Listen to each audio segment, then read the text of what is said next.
नागपुर बेजनबाग मैदान नागपुर में बहुजन समाज पार्टी की महाराष्ट्र के सभी प्रत्याशियों को जिताने के लिए विशाल सभा संपन्न हुई, जिसमें बसपा सुप्रीमो मायावती ने कांग्रेस बीजेपी को राजनीतिक मामले में पूरक बताया और मशीन से जीतने की बात कही। बसपा जीती तो सामाजिक सुरक्षा के प्रभावी कदम उठाएगी और देश में महंगाई, गरीबी, बेरोजगारी बढ़कर मुस्लिम व अल्पसंख्यक पर अत्याचार बढ़ते जा रहे हैं, संस्कार पूंजीपतियों को मालामाल कर रही है, इन्हें सत्ता में आने से रोकना होगा। सभी प्रत्याशी को खड़े होकर मायावती ने जीतने की मांग की। सतीश पाधी की रिपोर्ट।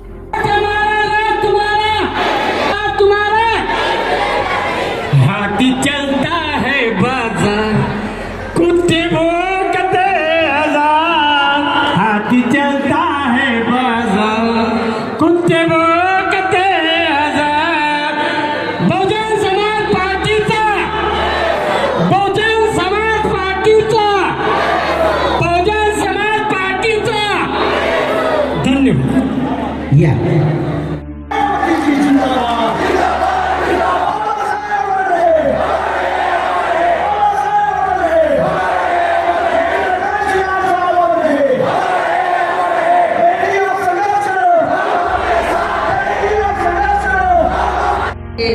आदि अनेकों हथकंडे इस्तेमाल करके केंद्र की सत्ता में आने की पूरी कोशिश में लगे हैं, जिनसे अपनी पार्टी के लोगों को हर स्तर पर काफी ज्यादा सावधान रहना है।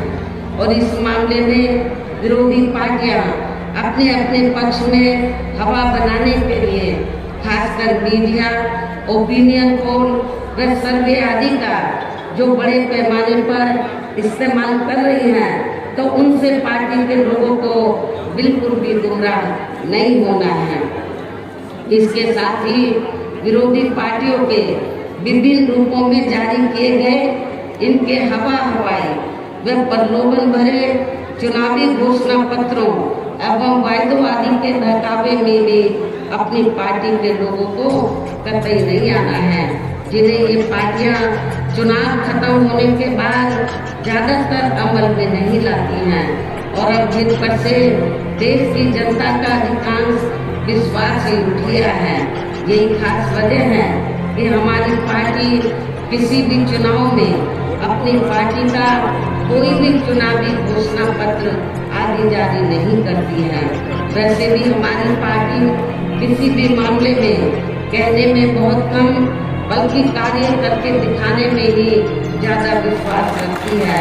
और इस बात का सबसे बड़ा सबूत यह है कि उत्तर प्रदेश में 4 बार हमारी पार्टी के नेतृत्व में रही सरकार ने चुनाव में पार्टी के बिना जारी किए गए घोषणा पत्र के ही प्रदेश व आम जनहित में काफी कुछ ऐतिहासिक कार्य करके दिखाए हैं, जिनकी अब देश के अधिकांश जिनकी अब देश में अधिकांश पार्टियों की सरकारें काफी नकल भी कर रही हैं।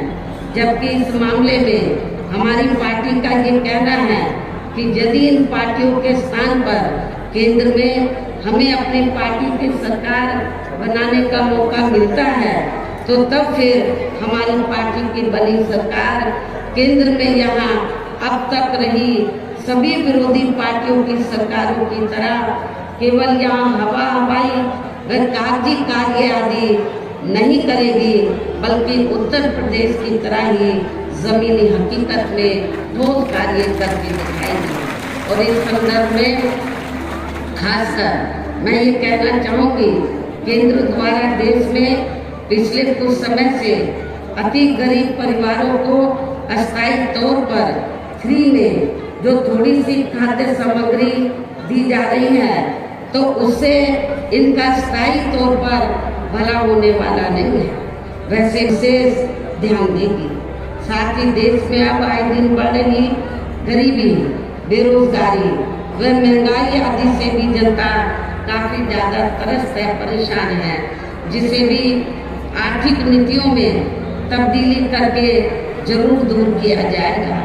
धर्म की भी आड़ में पिछले कुछ वर्षों से खासकर मुस्लिम समाज के लोगों का द्वेष की भावना से जो इनका काफी शोषण व उत्पीड़न आदि किया जा रहा है, तो ये भी देश के लिए अति चिंता की बात है। इसे भी जरूर रोका जाएगा और ये सब हमने अपनी यूपी की रही सरकार में कतई भी नहीं होने दिया है। इसके अलावा हमने यूपी में सर्व समाज में से खासकर गरीब एवं बेरोजगार लोगों को अपने पैरों पर खड़ा करने के लिए अनेकों ठोस कदम उठाए हैं। इस समय हो रहे लोकसभा चुनाव में विरोधी पार्टियों के जारी किए गए उनके हवाई व प्रलोभन भरे चुनावी घोषणा पत्रों आदि के बहकावे में अब यहाँ खासकर देश के अति गरीबों